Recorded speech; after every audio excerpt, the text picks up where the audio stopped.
Bien, hermanos, vamos a estudiar. Alabado sea el Señor. Vamos a abrir la palabra, vamos a estudiar. Texto bíblico, estamos en el quinto sello. Dice Apocalipsis 6, del 9 al 11, que cuando el Cordero abrió el quinto sello, Juan vio debajo del altar las almas de los que habían sido muertos a causa de la palabra de Dios y el testimonio que habían mantenido. Esas almas clamaban a gran voz diciendo, ¿hasta cuándo, oh Señor santo y verdadero, esperarás para juzgar y vengar nuestra sangre de los que moran en la tierra?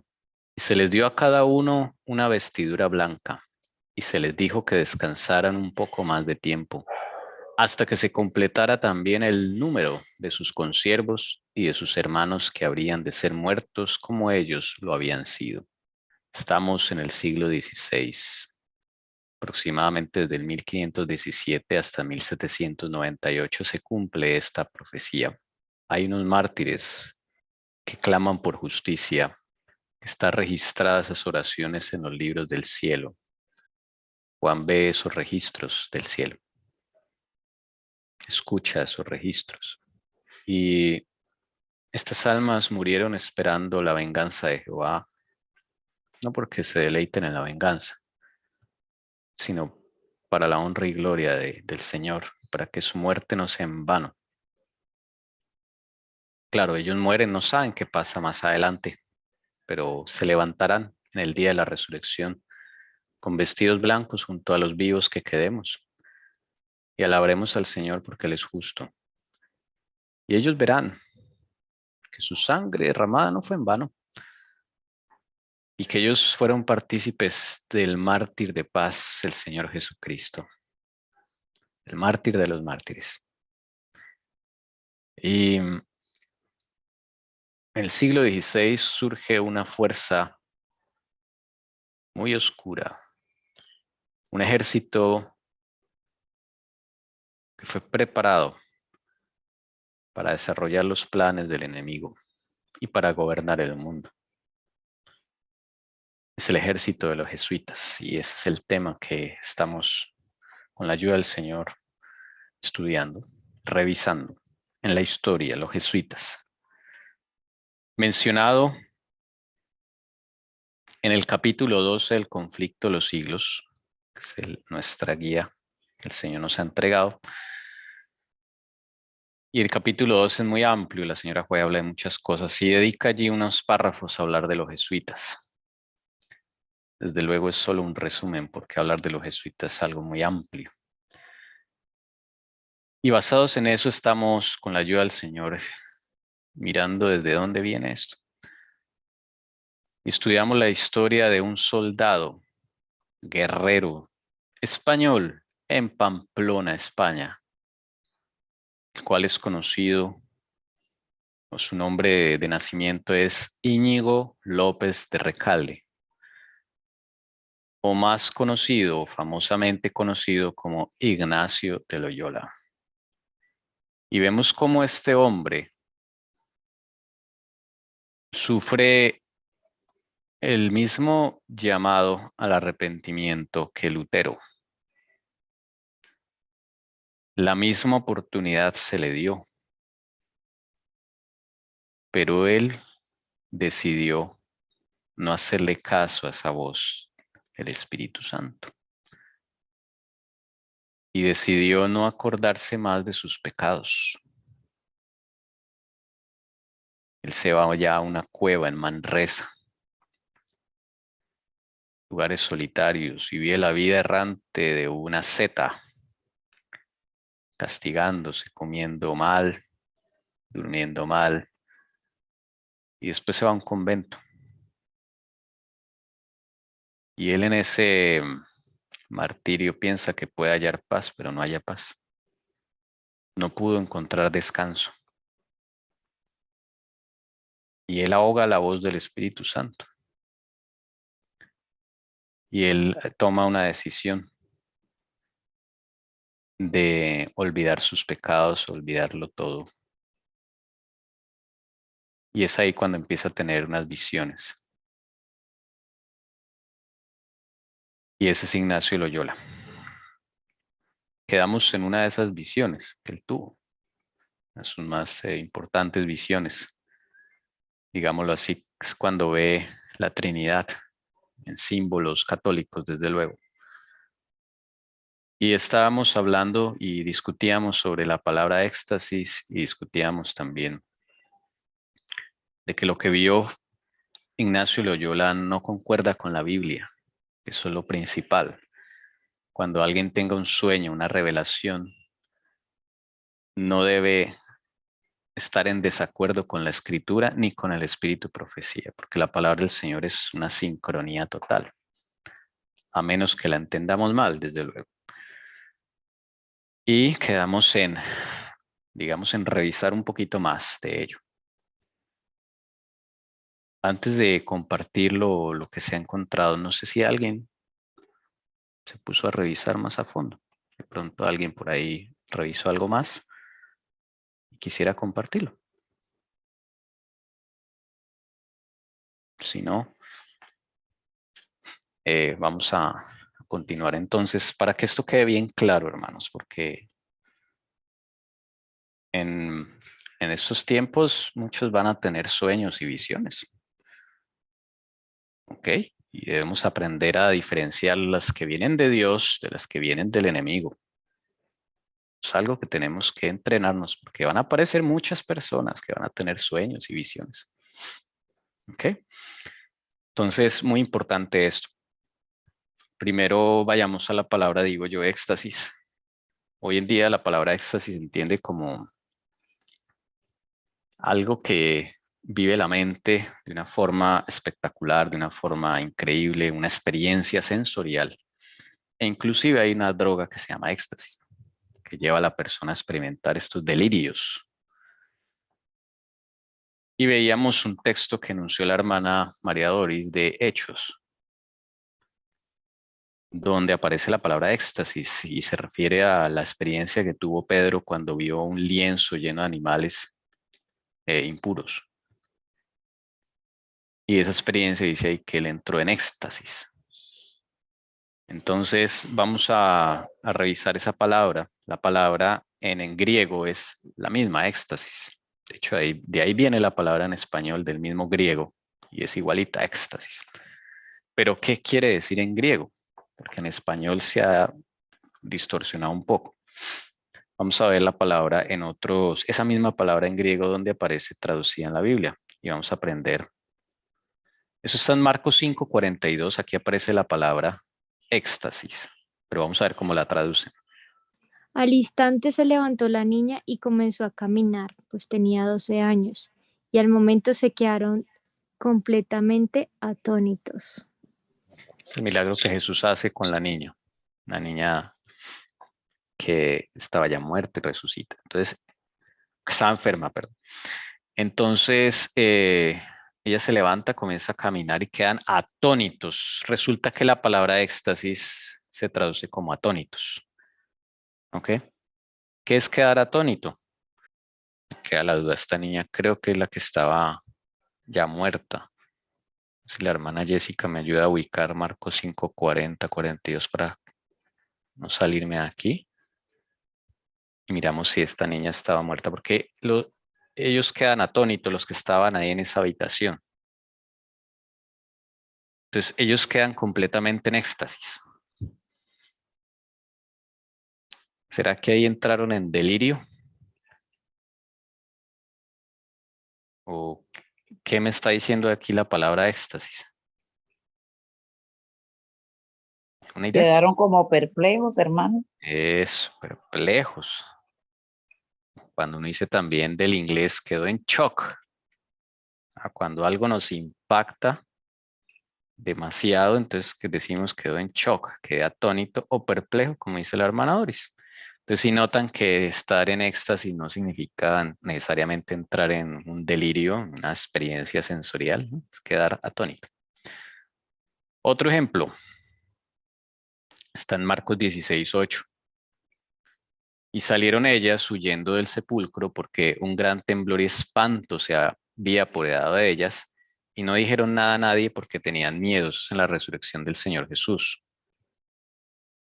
Ellos tienen miedo, ellas tienen miedo y se ha apoderado de ellas un gran temblor y espanto. Ahí aparece la palabra éxtasis. Y aparece traducida como espanto. ¿Qué creen ustedes que pasó aquí? ¿A qué se refiere la palabra éxtasis en este texto?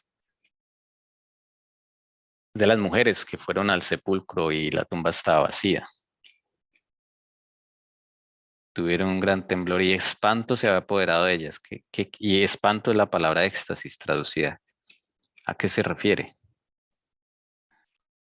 Pues es que yo no sé si yo estoy de acuerdo ahí, pero yo digo que ese espanto es un susto. Sí, no es más. Susto. Se asustaron. Temblor y espanto es una palabra, ¿sí? Pero ahí está éxtasis. Entonces noten que éxtasis también se traduce como cuando alguien se asusta. Alguien tiene un impacto emocional de susto. Lo que pasa es que es mirando el contexto de la lectura, ¿no? No solamente la palabra. Es qué Claro, está sucediendo ahí para poderlo entender un poco. claro, la situación, el contexto. Pero noten que, digámoslo así, éxtasis es amplio, es todo impacto mental que alguien tiene. Ahí no dice si, Pero sí, señor. una pregunta, una pregunta, no, bueno, una cosa es un éxtasis en las cosas celestiales y otra cosa es un éxtasis en las cosas no celestiales. Claro, tienes razón, claro. La palabra éxtasis no dice de dónde viene la fuente, simplemente tuviste un impacto mental, pero no nos dice quién lo dio. El contexto, como dice la hermana Alcira, ahí sí ya me va a decir de dónde sale de dónde surge ese sentimiento, ese impacto mental que una persona tiene. Bueno, veamos otro. Lucas 5:26. Y él y el asombro se apoderó de todos y glorificaban a Dios y se llenaron de temor, diciendo: hoy hemos visto cosas extraordinarias. Bueno, ¿dónde creen que aparece la palabra espanto ahí? ¿Temor Es o temor. asombro? El Vamos a asombro. revisar, que se me olvidó. Lucas 5:26. Vamos a mirar acá en el griego. La palabra asombro. Asombro, sí, señora. Sí, asombro, ya revisamos aquí. Entonces, aquí aparece otra vez la palabra éxtasis. Y la palabra temor, ¿cómo aparece ahí también? La palabra temor, phobos. De ahí viene fobia, phobos, alarma, susto. Significa eso, phobos, aquí está. Phobos, la 5401. Se traduce como fear en inglés o temor en español. Listo. Es otra palabra. Ahí vienen las fobias, esa palabra fobo. Entonces, eso es lo que pasó ahí. Un asombro. ¿Ok? Lucas 5:26, el contexto, a ver, no tengo aquí, voy a buscar mi Biblia. Estoy tratando de leerlo, yo digo, bueno, entonces hubo un éxtasis, se apoderó de todos y glorificaban a Dios. Y se llenaron de temor, o sea, como si fuera de fobia. Entonces yo digo, pero ¿cómo va a tener una fobia ahí en eso? No sé, diciendo hoy hemos visto cosas extraordinarias. Como extraño, ¿no? Sí, lo que pasa es que la palabra, de pronto, digo yo no. En el griego el sentido era más, digámoslo, todo lo que te produzca miedo. Y tenían una palabra, ¿no? En Y un español. miedo intenso. Sí, digamos, en español tenemos, para definir eso, tenemos terror, medio espanto, medio miedo. O sea, hay varias. Los lenguajes antiguos era una sola cosa, una sola palabra para todo eso. Entonces, El contexto de esto, ¿qué es? sí, eso es lo que estoy aquí revisando. Es cuando Jesús sana al paralítico, que ponen al paralítico desde el techo y lo meten allá con todo y camilla y el Ahora sí Señor lo... entiendo por qué ese temor de fobia. Ahora sí lo Claro, entiendo. Porque es un rechazo hacia lo que estaban viendo. Por ejemplo, la fobia es, uy, no, es un rechazo. Y aquí lo que estaban hablando es un rechazo porque no todos creían. O sea, lo que sucede a veces, uno rechaza cuando alguien tiene un sueño, cuando, o sea, es como una fobia, es como un miedo, es como, ¿sí? Y eso uno lo lee en el hermanaje lenguaje, o sea, eso no era que todos lo vieran a Jesús bien, no lo veían bien. Inclusive lo acusaron que venía de parte de Belzabú.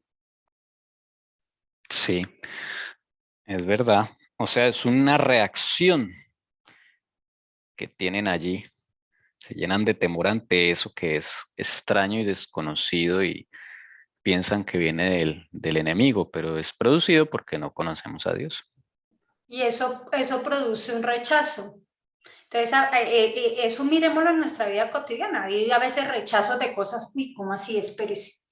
Entonces, esos rechazos y más esas cosas espirituales. Entonces, porque lo espiritual se discierne espiritualmente, no carnalmente. Es verdad, nos pasa eso.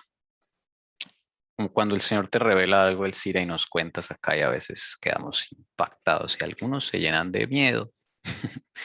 Sí, pero no es porque no conocemos al Señor, no tenemos confianza con el Señor. Pero es que vean, varios han tenido sueños. Yo no sé hasta qué punto, y ahí sí, pues, porque hemos tenido sueños varios, hasta qué punto ustedes a veces sienten temor y terror de algo que el Señor les ha revelado. O sea, que hemos tenido esa experiencia, es que no solo es ira, la hemos tenido. Y a veces, ¿hasta qué punto llega ese temor? Quedamos en shock, claro. Ciertos sueños nos ponen en shock. Lo importante es ir a Jesús y hablarle a Él, decirle, Señor, ¿qué me quieres decir si no entendemos? Y no tenerle miedo, o sea, no esconderlo, no rechazarlo enseguida, porque ahí es cuando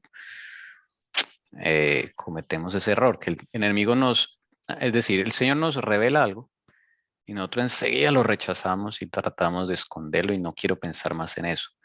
Por ese, yo no sé cómo llamarlo, ¿no? Esa reacción que uno tiene. Es como un mecanismo de protección, ¿no? De que lo que hemos creído de pronto, yo ya me acomodé ahí, me vienen a desacomodar y es como un mecanismo de protección de, hey, esto como que me va a sacar un poco de lo que yo he pensado. Eso, sí, sí. Claro. Más si llevo años en lo mismo. Eso es un shock fuertísimo. Eso es un éxtasis que uno vive. La palabra éxtasis. Bueno, hemos visto ya 3 ejemplos de la palabra éxtasis. Entonces, cuando Pedro dice o no Pedro, sino el que está escribiendo el libro de Hechos, que es Lucas, Lucas es el que escribe el libro de Hechos, está narrando que Pedro tuvo un éxtasis, o sea, quedó en shock, quedó impactado, quedó asombrado de lo que el Señor le va a mostrar. Por acá está Hechos. Y Tommy, fíjese que eso coordina con lo que tenías ahorita con el asombro, porque más que nadie Pedro tenía una convicción clara que él no comería carne inmunda. Entonces, a veces los sueños que Dios le da a uno, entra uno en shock, pero yo ¿cómo así? Ejemplo, tu sueño también que contaba hoy, pero yo ¿cómo así que tuve un sueño de esa magnitud? ¿O cómo así que yo tengo esto si eso no va conmigo? Y ahí era un conflicto grande para Pedro. Sí, señora. Entonces lo que tuvo Pedro fue un shock, sí, un impacto mental, pero no un delirio de sentimientos o cosas así estrambóticas o no, o un llanto y sin control. Eso tenemos que mirar bien. Él mismo lo cuenta, mire, él mismo cuenta, le cuenta después a Cornelio. Estaba yo en la ciudad de Jope orando y vi en éxtasis una visión. Un objeto semejante a un gran lienzo que descendía, bajaba del cielo por las 4 puntas y vino hasta mí. Él empieza a contar ese sueño. O esa visión, porque fue una visión. Estaba despierto. Y él dice acá, y vi en éxtasis, o sea, en gran impacto mental, en gran asombro, sí, un gran impacto para él al ver todos esos alimentos impuros, y más impacto es cuando el Señor le dice, mata y come. Él queda confrontado, como dice la hermana del cielo. Bueno, yo creo que ya quedó más clara la palabra éxtasis, ¿no? En la Biblia.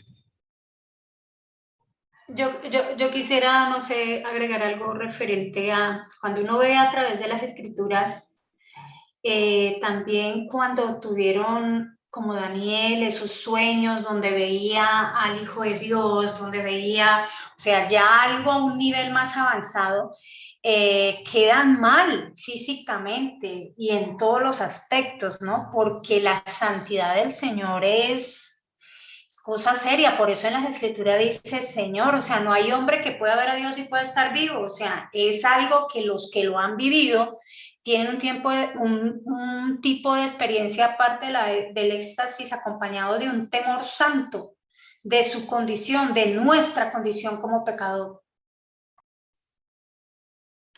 Sí, y que quedan enfermos, dice Daniel, queda enfermo varios días.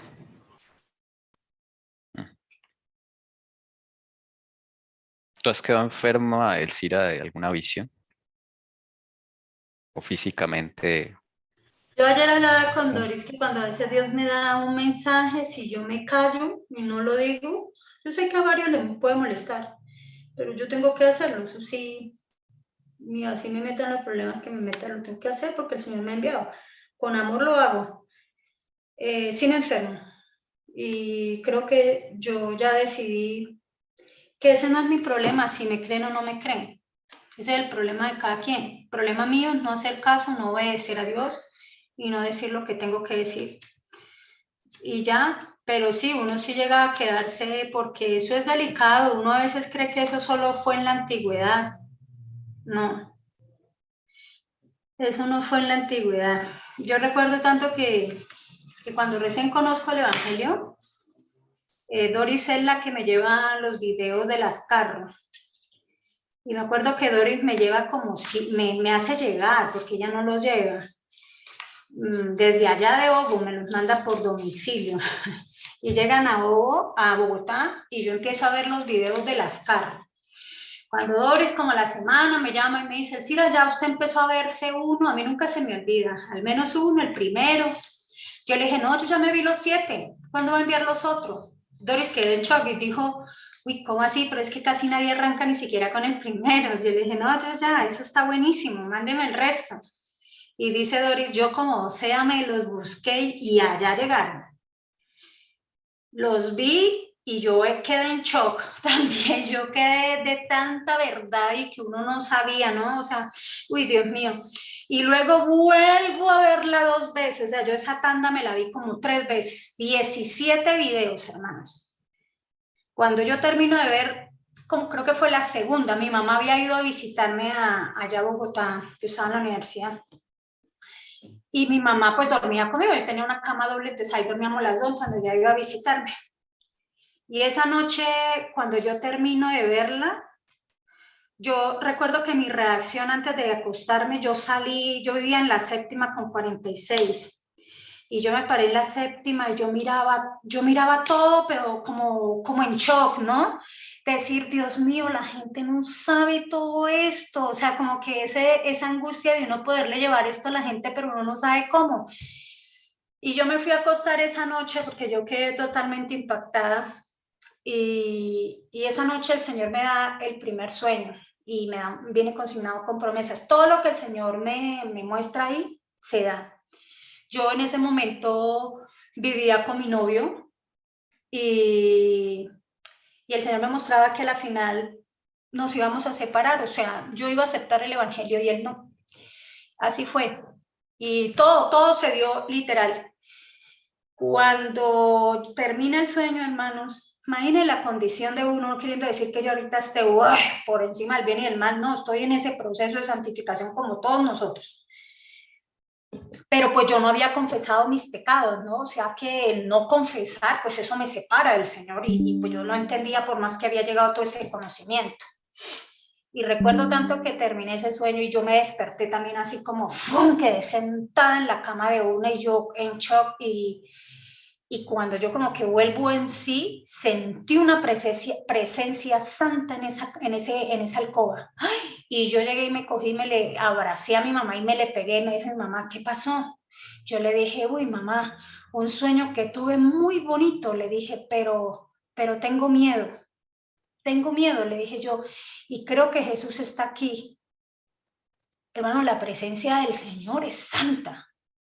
O sea, nosotros lo hemos leído, pero de verdad, vivirlo es otra cosa. Y cuando su condición de no confesar nuestros pecados, ese momento es tremendo. Y ahí es cuando el Señor viene en un segundo sueño y me dice, porque yo no empiezo a ir a la iglesia. Después es que Doris llega y así empezamos a ir a la iglesia. Pero ahí el Señor antes, porque el Señor deseaba seguirme, llamemos, evangelizando, yo leía las escrituras, yo comía mucho, y el espíritu de profecía, Doris llegó con el conflicto de los siglos, o sea, yo leía y yo estaba, pero mejor dicho. Y ahí es cuando el Señor me da el Salmo 32. ¿Para qué? Para que yo confesara mis pecados, porque mientras callaba se envejecían mis huesos y en mi gemir día a día.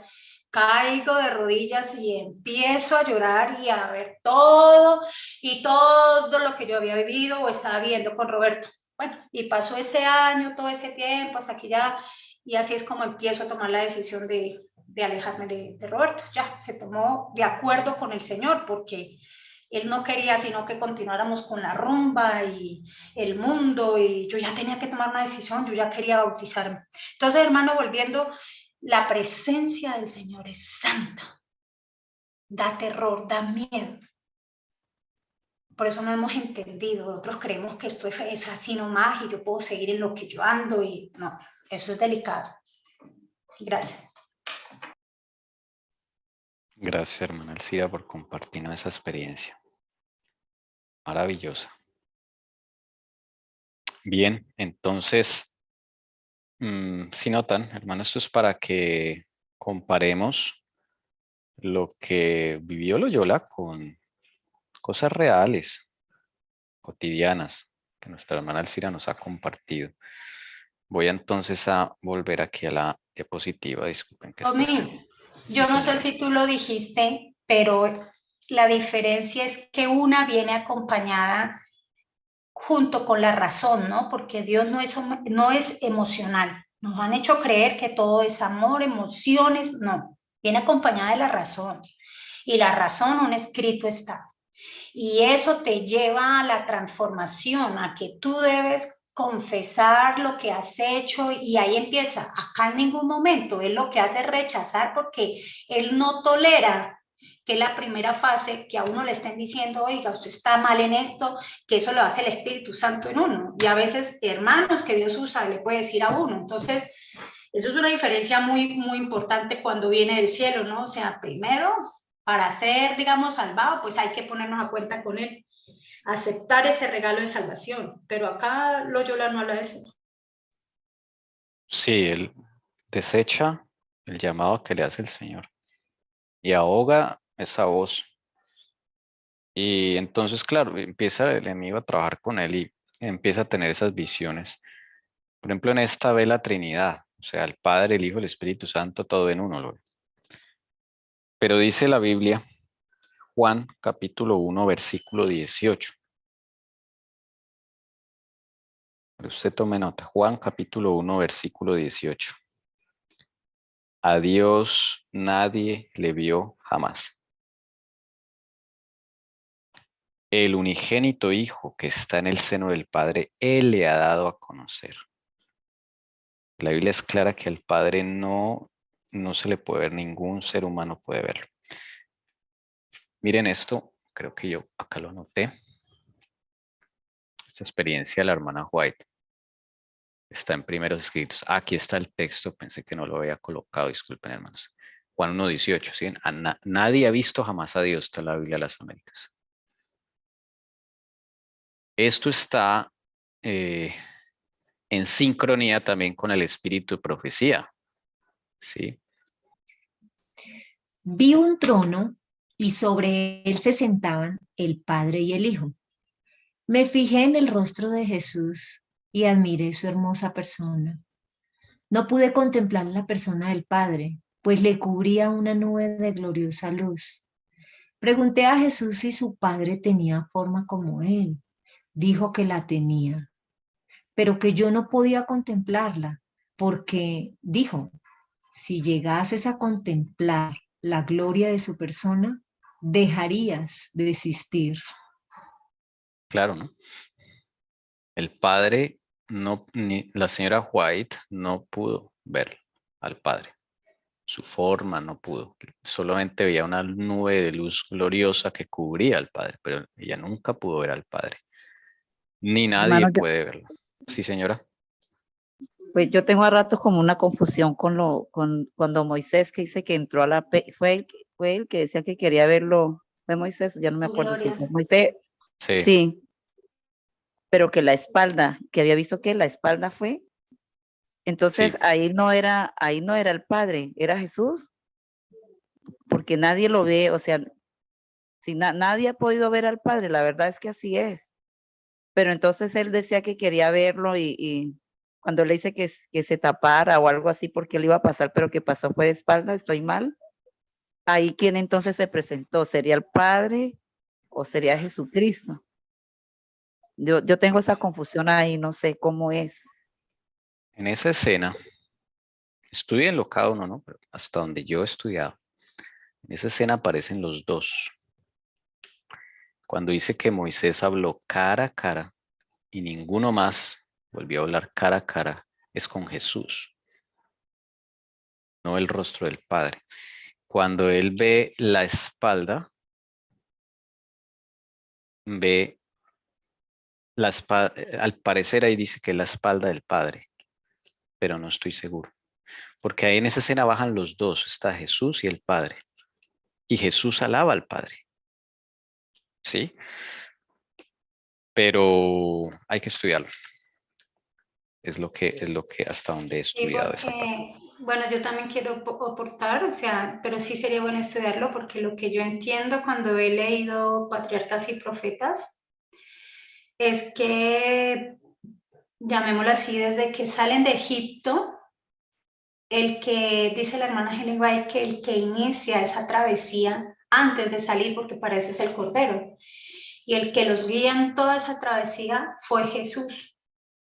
Lo que pasa es que Jesús, pues ahorita se puede ver porque tiene forma humana, pero es que Jesús es Dios. Pero la verdad, no, eso que dice Tommy, no me acuerdo haberlo leído, sí sería bueno pues estudiarlo, pero yo lo que he entendido es siempre Jesús. Sé que la gloria es como la chequina, ¿no? Que es lo que más se le puede aproximar a poder ver del Padre, ¿no? Que es la famosa luz. Sí, eso está en Éxodo 33, donde Moisés le dice el 33:18, te ruego que me muestres tu gloria. En el 19 dice, y le respondió, yo haré pasar todo mi bien delante de tu rostro y proclamaré el nombre de Jehová delante de ti. Él dice que él proclamará el nombre de Jehová, no Moisés, sino el que le está hablando, que se supone que es Jesús. Y tendré misericordia del que tendré misericordia y seré clemente para con el que seré clemente. Verso 20 dice, dijo más, no podrás ver mi rostro, porque no me verá hombre y vivirá. Ahí en ese versículo uno diría, bueno, sería el Padre, porque Jesús sí habló con Jesús cara a cara. Moisés habló con Jesús cara a cara, quiero decir. Eso está en Preciso acá dice la hermana Helen Números, White, lo Deuteronomio. que yo estaba leyendo, dice, durante todo el peregrinaje de Israel, Cristo, desde la columna de nube y fuego, fue su guía, mientras tenía símbolos que señalaban al Salvador que vendría. Sí. Ahí hay una aparente contradicción porque si uno ve, por ejemplo, Deuteronomio 34:10, dice, y nunca más se levantó profeta en Israel como Moisés, a quien haya conocido Jehová cara a cara. pero en el que acabamos de leer, Éxodo 33:20, dijo más, no podrás ver mi rostro porque no me verá hombre y vivirá. Bueno, sí, hay que ¿Me estudiar. permiten leer Entonces, algo que Jesús, encontré? por favor. Mire lo que dice acá también la hermana de Helen White, dice, bueno, estaban hablando sobre la elección de los 70 y todos ellos, ¿sí? De los ancianos y todo eso. Entonces dice, los 70 ancianos habían de ayudar a Moisés en el gobierno de Israel, y Dios puso sobre ellos su espíritu y los honró con la visión de su poder y grandeza. Y vieron al Dios de Israel. Debajo de sus pies había como cuando, mire lo que dicen que es ver. Dice, vieron al Dios de Israel. Debajo de sus pies había como un embaldosado de zafiro, semejante al cielo cuando está sereno. No contemplaron la deidad, pero vieron la gloria de su presencia, que es la gloria, lo que yo le digo a la Chequina. Haré pasear todo mi bien delante de ti, era la gloria. Y luego sigue diciendo, antes de esa oportunidad aquellos hombres no hubieran podido soportar semejante escena, pero la manifestación del poder de Dios los había llevado a un arrepentimiento, lo que yo hablaba hace ratico, reverente. Habían contemplado su gloria, su pureza y su misericordia, hasta que pudieron acercarse al que había sido el tema de sus meditaciones. Entonces, en sí, pues verlos no, es que Jesús, o sea, Jehová de los ejércitos, que es el que se conoce, sí, en la antigüedad, pues llamémoslo, no tenía la parte humana. Ya, entonces sí puede ser Jesús en su parte divina, en Por la, eso en la es que escena con dice, Moisés. por eso es que la hermana Helen White, o sea, yo he tenido sueños con Jesús, yo supongo que ustedes también. Y ¿qué le iba a decir? Pero veo es la parte humana. Yo la parte divina, imagínense yo en esta condición de pecadora, pues peor.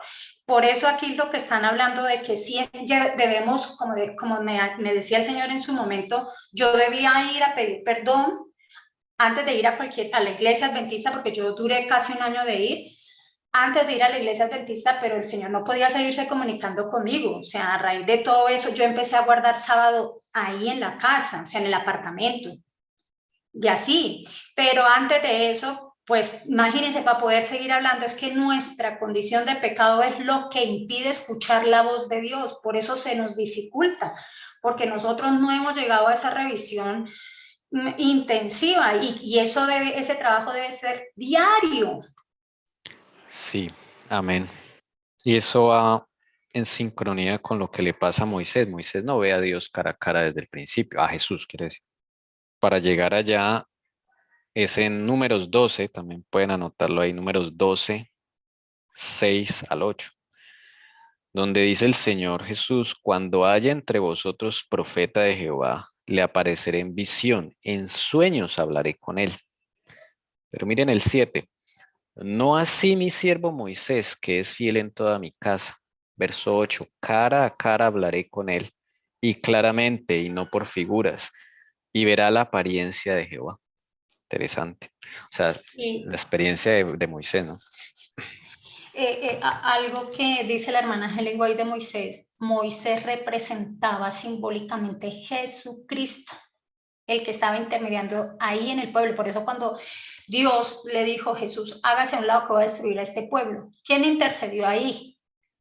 Moisés tuvo una discusión con Dios y Dios le agrada que nosotros a veces tengamos una discusión con él. Y él dijo, si eso lo va a hacer, a mí también bórreme del libro de la vida. ¿Qué van a decir el resto? O sea, mire la amistad, mire el concepto de Moisés, Moisés fue elegido, todos hemos sido elegidos, pero Moisés fue elegido para hacer una simbología, un paralelo de lo que representaba Jesús. Entonces, ¿cómo sería cuando Moisés peca, dándole la roca 2 veces? No se le perdona, entre comillas, y por eso Satanás va a pelear el cuerpo de él, va y lo reclama para él. Satanás no vino reclamándonos. Cada vez que nosotros nos movemos, lamentablemente hay unas leyes, unas reglas que hay dentro de que el mundo cayó y Satanás las conoce muy bien, el pueblo es el que no la conocemos muy bien. Entonces, ¿qué sucede? Se lo lleva porque Moisés, como ningún otro, vio la gloria del Señor, vio a Jesús, o sea, a él se le preparó, ¿no fue? ¿Y cuándo se le preparó? 40 años en el desierto, hermano, eso es una preparación. Y nosotros a veces queremos que Dios ya con nosotros y nosotros no hemos querido andar con Él que nos prepare. Y eso es, mire, 40 años. Sí. Entonces, hermana mareadores y hermanos de la verdad será libres, es Jesús el que ve a Moisés. Todo esto es en tiempo real, hermanos, que estamos aquí estudiando con la hermana Alcira. Nada, esto fue preparado, ¿no? Es a raíz de la pregunta de la hermana mareadores. Concluyendo, uno, a Dios, el Padre, cuando Juan habla acá de Dios, es el Padre. Nadie le ha visto jamás, eso sí es claro. Ni la hermana White vio al Padre. ¿Ok? A Jesús, Moisés, pero después de una preparación, ¿no? En su parte divina. Vio la apariencia, pero para llegar a hablar cara a cara con Jesús, eso fue maravilloso. Y dice que en Deuteronomio nadie más después de Moisés se levantó, así, profeta alguno, que hablara con el Señor Jesús cara a cara. Eso es como las conclusiones. Y cuando Moisés le dice, muéstrame tu gloria, es Jesús mostrando su espalda. Le dijo, no podrás ver mi rostro. Moisés no estaba preparado todavía. Es como las conclusiones que hemos sacado. Tommy, quisiera aportar algo que uno se pone a ver cuando Adán y Eva cayeron, o para no ir más largo. ¿Quién vino? Jesús. ¿Por qué? Ese plan de salvación fue desde hace mucho tiempo, desde antes de la fundación del mundo. Y sino que entraron en un concilio una vez él cae. ¿Quién le correspondía? Pues Jesús, porque Jesús, él se ofreció y el Padre lo aceptó. Por eso el que viene a buscarlos es Jesús. Por eso el que viene a sacarlos de la esclavitud, tanto en nuestra vida hoy espiritual, es Jesús. Por eso cuando antes de que los saque de Egipto y les entrega la Pascua, el Padre, ¿qué está haciendo? Mostrándoles a Jesús. ¿Por qué? Porque es el plan de salvación. Jesús es la esencia de todo. Jesús es el santuario. Entonces, Él era el que nos ha acompañado. Ya ahorita su ministerio, porque eso estaba en el santuario, se encuentra en un lugar santísimo, pero a veces nosotros creemos que Él está allá y que si nosotros tenemos una batalla fuerte, espiritual, y estamos haciendo, no, Jesús no viene porque Él manda ángeles. Miren, Jesús vendrá si es posible, si es preciso, como lo hizo con Daniel. Amén. Y viene como el ángel de Jehová. Amén. Amén. Una pregunta, bueno, y no sé si estoy mal, cuando Pablo fue llamado y fue la gloria de Dios cuando él quedó ciego, esa luz, Así ya fue el sería la Señor gloria, ¿no? que le produjo eso, sí. Pero ahí ya Jesús tiene naturaleza humana también, ¿no? Ya en el Nuevo Testamento es diferente, porque Jesús tiene naturaleza divina, pero también naturaleza humana. Entonces ya él Pero se en cierta puede, manera es buena esa pregunta porque se le presenta la divina, ¿no? Pues para que lo haya dejado ciego, la luz. claro, la Sí. divina, sí, es verdad. Sí. Después de resucitado, Jesús se presenta a sus apóstoles con su cuerpo humano, desde luego, pero glorificado, ¿no? Que tiene un cuerpo humano glorificado. Ya no es un cuerpo humano antes, como lo tenía antes, por eso los apóstoles quedan impactados, ¿no? Quedan en éxtasis, volviendo a nombrar la palabra en griego. Quedan asombrados, están en shock, y él les tiene que decir, no, mire que yo soy, miren mis heridas, ¿sí? Es más, les pide algo de comer, quieren pescado, tienen pescado por ahí, y él come delante de ellos, pero es para mostrarles de que él queda con la naturaleza humana, pero con cuerpo glorificado, como bendito sea el Señor, pues los que redimidos van a tener. Bueno, interesante, hermanos. Gracias por la pregunta, hermana María Doris. El Señor se la puso en el corazón porque ha salido muy bonita enseñanzas de esto. Gracias a ustedes, hermanos, por aclarar. Gracias al Señor que nos iluminó en tiempo real, es el Espíritu Santo. Bueno, entonces, Loyola pretende ver al Padre, al Hijo y al Espíritu Santo en una sola visión después de haber negado la voz del Espíritu Santo. Entonces no concuerda, ¿notan?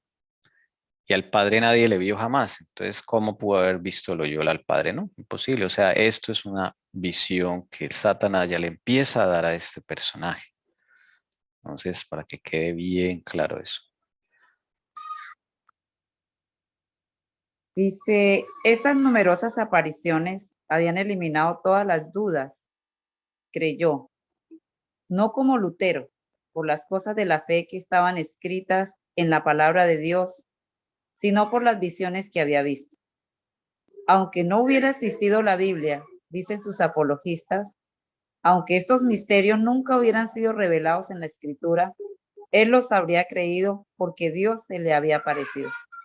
Lutero, al recibir su título de doctor, había hecho su juramento a la Sagrada Escritura, y la única autoridad infalible de la palabra de Dios se había convertido en él en el principio fundamental de la Reforma. Loyola, en esta época, se vinculó a los sueños y a las visiones y a las apariciones quiméricas, se convirtieron en el principio de su vida y de su fe. La comparación entre Lutero y Loyola, ¿no? Lutero, escrito está. Loyola, experiencias sensoriales, ¿no? Usa esta que aparece acá, esta frase que usa la autora ahí, apariciones quiméricas. Quimérica es algo sin fundamento. ¿Ok? O sea, no tiene fundamento bíblico. Entonces el autor lo señala. Entonces no es porque... podría decirse como sueños no real, o sea, es como un sueño, como un algo así, ficticio. Ficticia, sí. Además no tienen fundamento bíblico, producto de alucinaciones, imaginaciones. Es así como el enemigo trabaja. Entonces, no son sueños y visiones que vengan de Dios. Porque Lutero también recibió revelaciones en su relación con el Señor. Por ejemplo, Lutero llegó a decir que faltaban como 300 años, más de 300 años para que llegara el Señor.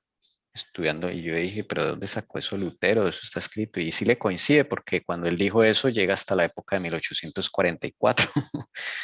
Y entonces, bueno, eso es producto de su relación con Jesús. Antes de morir lo dijo. Dijo, todavía faltan más de 300 años para que, 300 y tanto, dijo. Y eso daba hasta 1844, imagínense. Entonces, también y hemos visto, Juan Haas también tuvo revelaciones con el Señor le mostraba dónde lo iban a encarcelar, antes de encarcelarlo le mostraban dónde lo iban a encarcelar. Sí, entonces sí, sueños y visiones siempre van a haber de parte de Dios, pero también el enemigo lo falsifica. Eso es lo que usted tiene que tener en cuenta, ¿ok? Las falsificaciones, cómo saber si un sueño, una visión es falso, viene del enemigo, es porque primero no está de acuerdo, un escrito está. Segundo, son solamente basadas en experiencias sensoriales, delirios, ¿sí?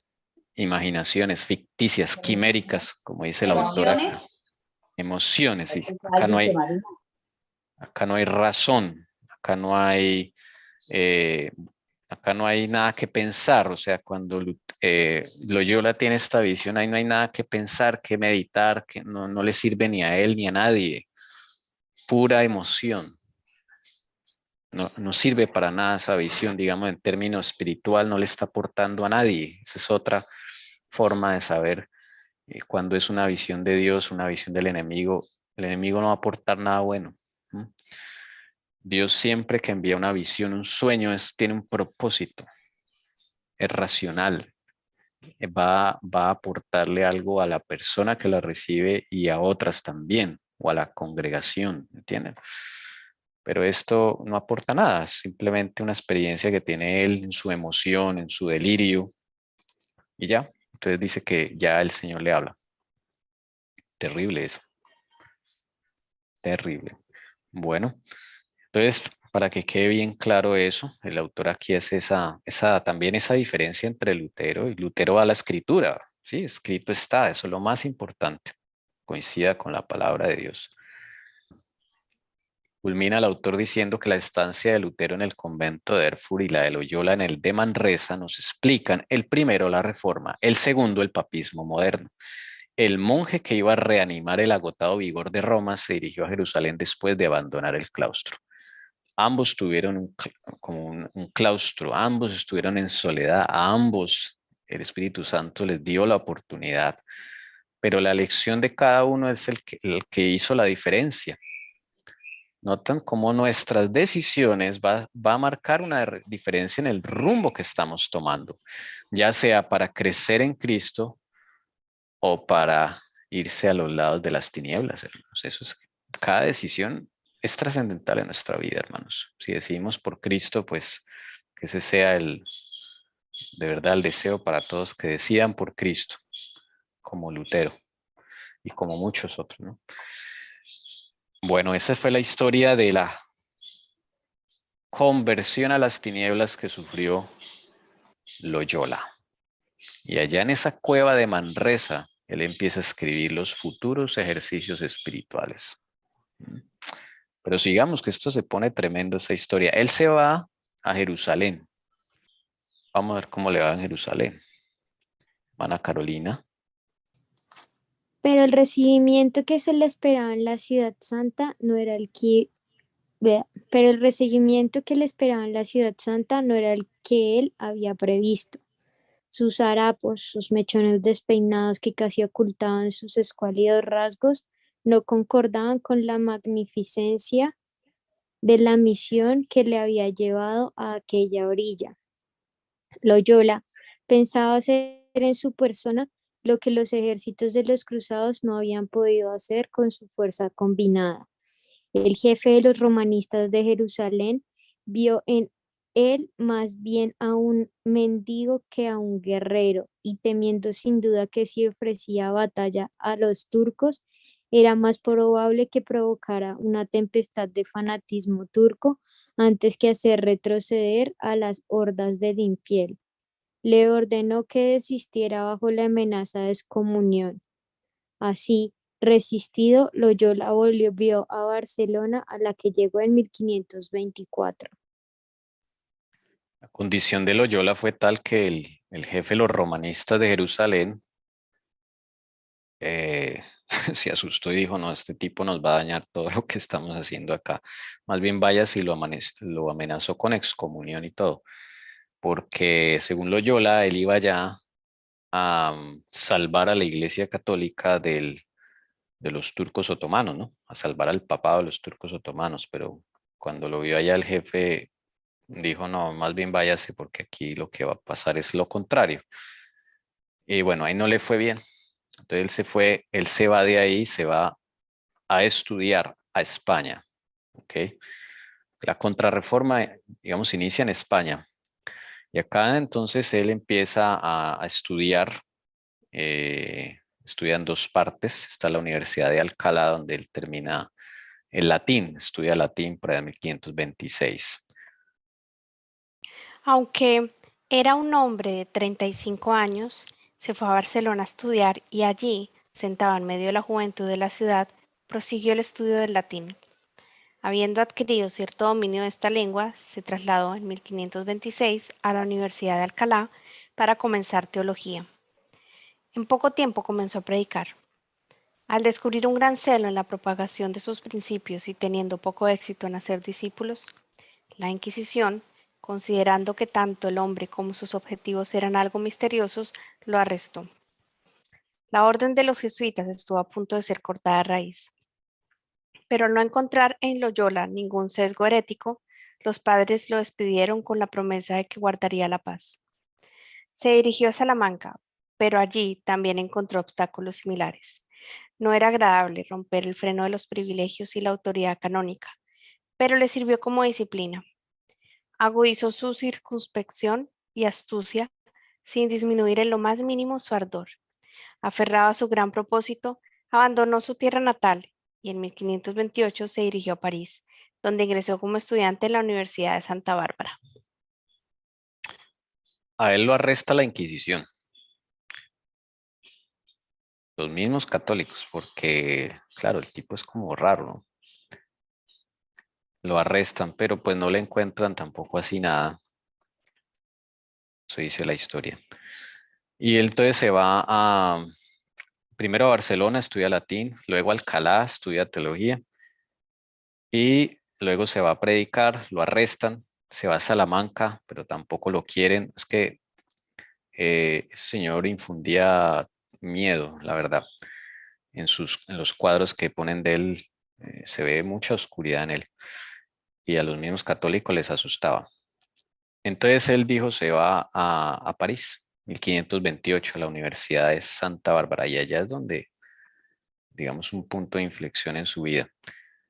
Él llega a Francia en 1528 y continúa sus estudios, allá hace una maestría, pero es clave ahí porque ahí encuentra a sus dos primeros amigos y futuros discípulos de la orden que él va a crear ahí. Entonces, sus dos discípulos son clavísimos en la historia de los jesuitas. Se da la circunstancia de que dos jóvenes estudiantes compartían con Loyola sus habitaciones en la Universidad de Santa Bárbara. El primero era Pedro Fabre, de Saboya. Su juventud había transcurrido entre los rebaños de su padre. La majestuosidad de las montañas silenciosas había sublimado su piedad natural en entusiasmo. Y una noche, de rodillas, bajo la bóveda tachonada de estrellas, se consagró a Dios en una vida de estudio. Mana Lucy, sigue con el siguiente, por favor, que hace parte del mismo párrafo. Vamos a ver quién es el otro amigo. Entonces, el primero es Pedro Fabre y el segundo. Siga, hermano. El otro compañero de Loyola fue Francisco Javier de Pamplona, en Navarra. Durante 500 años sus antepasados habían tenido fama de guerreros y su ambición era, al convertirse en un erudito, aumentar la fama de su casa añadiendo a su gloria en las armas la gloria aún más pura del aprendizaje. Estos dos, el humilde saboyano y el navarro de alta cuna, Loyola había decidido que fueran sus primeros discípulos. Bueno, eso es clave ahí. Entonces, Loyola, Pedro Fabre y Francisco Javier, ellos, los tres, o sea, es impresionante eso, conquistan medio mundo. Este Pedro Fabre se empieza a infiltrar en toda Europa, Alemania, Portugal, España, se empieza a infiltrar en todo lado, en la dieta de Alemania, en la dieta de Worms, mejor dicho, muy hábil. Empieza a infiltrar en los gobiernos y hacerse amigo, porque es que los jesuitas no trabajan, o sea, ellos no se ven malos, ellos son expertos en hacer amistades y son queridos a veces, ¿sí? O sea, hay que tener discernimiento de espíritus para poder detectarlo, digámoslo así. Pero él en ese momento se presenta como jesuita y todo. El mundo no es consciente de lo que está pasando ahí.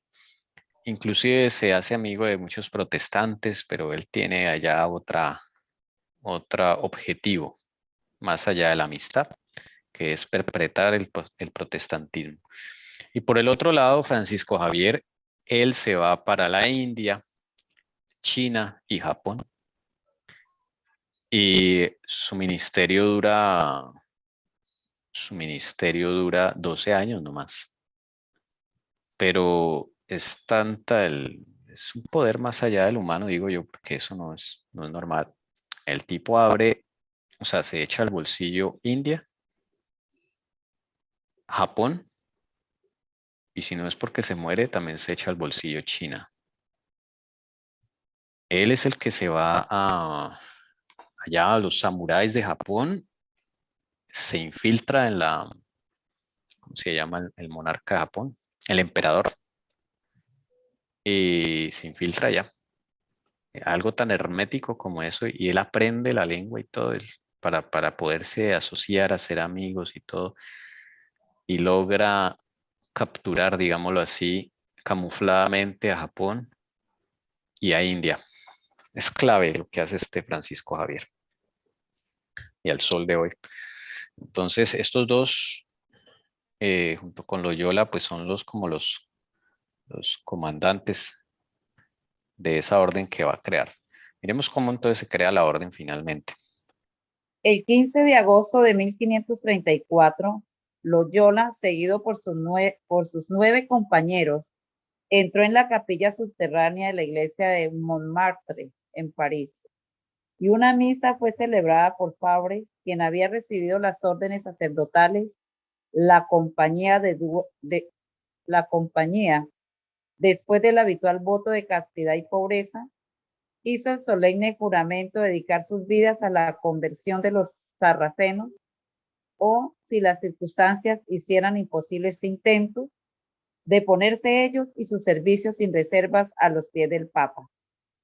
Sellaron su juramento recibiendo ahora la hostia. Se eligió el día porque era el aniversario de la Asunción de la Virgen, y el lugar porque estaba consagrado a María, la Reina de los Santos y de los Ángeles, de quien, como creía firmemente, Loyola había recibido su misión. El ejército así inscrito era pequeño y era grande. Pequeño cuando se contaba, pero grande cuando se pesaba. En la sublimidad del objetivo y en la fuerza de la fe, utilizando el término en su sentido mundano, ejercía un poder ante el que nada en la tierra podría hacerle frente. Con 9 compañeros al final, se unieron más, pero la base son estos 3 que mencionamos. Hacen una misa y tienen un voto. Ellos, su primer objetivo es convertir a los turcos otomanos, musulmanes. Pero dice, si no se puede, nos ponemos a las órdenes del Papa. Y eso fue lo que hicieron. Al principio eran Loyola, ya vimos que se encuentra con 2, Pedro Fabre y Francisco Javier. Los 2 fueron declarados santos canonizados por la Iglesia Católica. El último que fue canonizado es Francisco, si no estoy mal. Lo canonizó el mismo Francisco, el Papa actual. Y acá entonces hacen su voto y van a convertir dizque a los musulmanes, ¿no? Y si no, pues se ponen a órdenes del Papa. Eso fue lo primero que ellos digamos, se proyectaron en hacer, ¿no? Aquí está. Vamos a ver qué pasa entonces. ¿Cómo se preparan? Dice, Para fomentar el crecimiento de este infante Hércules, Loyola había preparado de antemano su libro titulado Ejercicios Espirituales. Se trata de un conjunto de reglas para enseñar a los hombres a realizar la obra de su conversión. Consta de 4 grandes meditaciones, y el penitente, retirándose a la soledad, debe ocuparse absortamente en cada una de ellas sucesivamente, durante el espacio de la salida y puesta de 7 soles.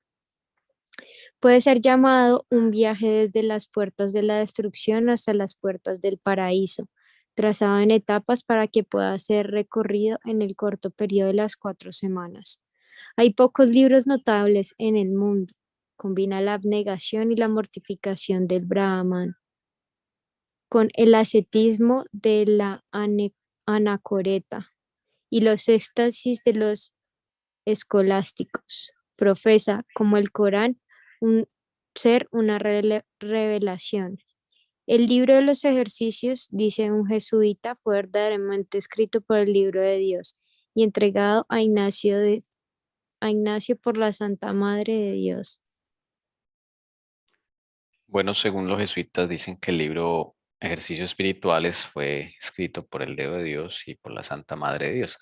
Desde luego fue inspirado por Satanás, porque no puede ser inspirado por nadie más. Entonces, él hace ese libro y ese libro es el que a sus discípulos les dice que deben seguirlo. Y de ahí en adelante ese libro es obligatorio, digamos, para todo aquel que quiera ser jesuita. Son 4 semanas que dura el entrenamiento con ese libro. ¿Ok? 4 semanas. Hermano, Sí, señora. a mí me llegó un WhatsApp, un video de eso, y dice que ese libro ellos lo practican y aprenden a someter las mentes.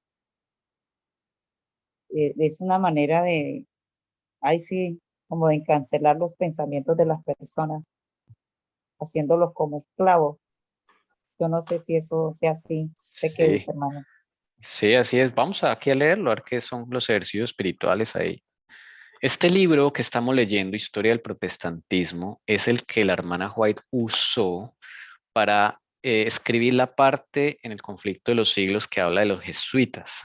Por eso estamos con este libro, Historia del Protestantismo, del señor James Willey, porque Dios les señaló este libro para hablar de los jesuitas a la hermana White. Pero desde luego la hermana White no puede incluir todo, pues porque pues, el conflicto de los siglos no es un libro de los jesuitas, sino es un libro de, ya sabemos de todo lo que incluye el libro, ¿no? Entonces no puede hacerlo tan largo. Sin embargo, este libro Historia del Protestantismo dedica un capítulo, un libro entero a hablar de los jesuitas y hemos sacado algunos apartes interesantes.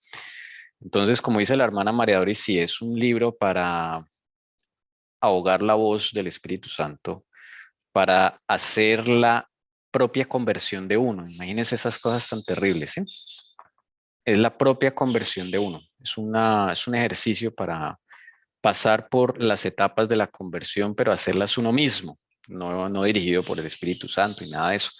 Es una falsificación de la conversión. ¿Sí? O sea, se falsifica el proceso de conversión que Jesús haría con una persona normalmente, se falsifica. ¿Okay? Vamos a ver cómo sucede eso. No pierdan detalles bien interesantes. Y ahí vamos a ver, son 4 semanas que dura ese entrenamiento.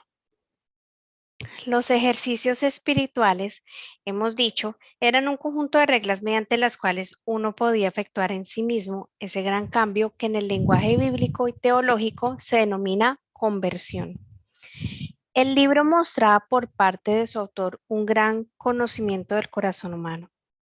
El método prescrito era una hábil imitación de ese proceso de convicción, de alarma, de iluminación y de paz, a través del cual el Espíritu Santo conduce al alma que experimenta ese cambio en los hechos.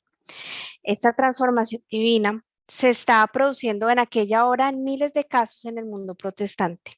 Loyola, como los magos de antaño, que se esforzaban por rivalizar con Moisés, obró con sus encantos para provocar el mismo milagro. Observemos cómo procedió. Esto es una manipulación, una falsificación del milagro de la conversión. Sí, aquí el autor lo está describiendo de esa forma y sí, es como que se hizo una, ¿cómo se llama eso?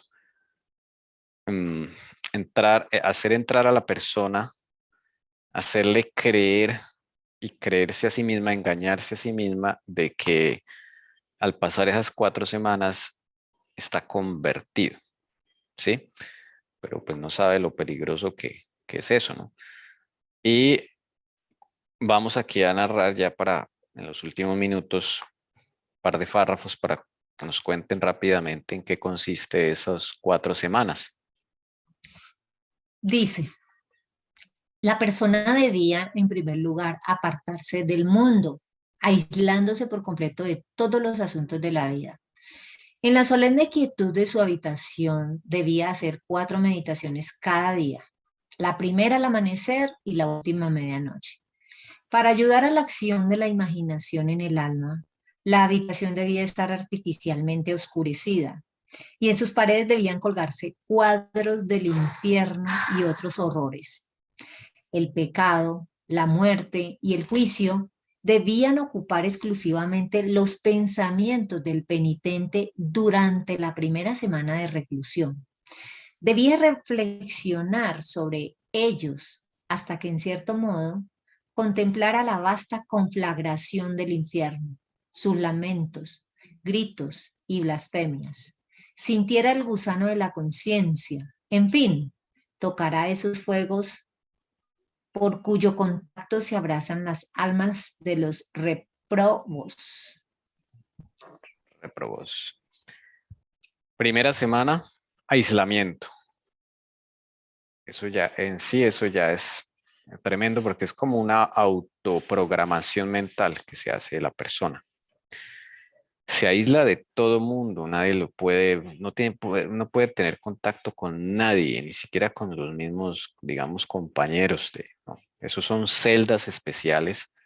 Hoy me imagino que eso es por allá en una base subterránea. Tiene que estar adornada la habitación con cosas oscuras, malas, ¿sí? Que provoquen terror. Imagínense eso tan tremendo. Entonces, artificialmente oscurecidas y en esa época, ¿no? Las paredes, pues cuadros de infierno, de horrores, de cosas. Hoy me imagino que debe haber cualquier cosa terrible ahí en esos cuadros que ellos tienen que observar. 4 meditaciones cada día sobre todas esas cosas que está viendo. Un trauma que se está haciendo la persona, ¿no? Y esto dice que debe reflexionar, desde luego hay más detalle, en el infierno, lamentos, gritos, blasfemias.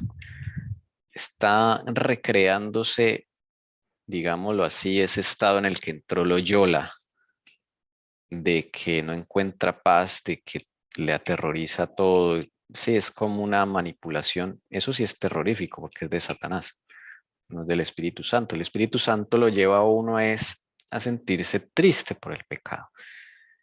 Y cuando uno le da miedo es por los pecados que no ha confesado.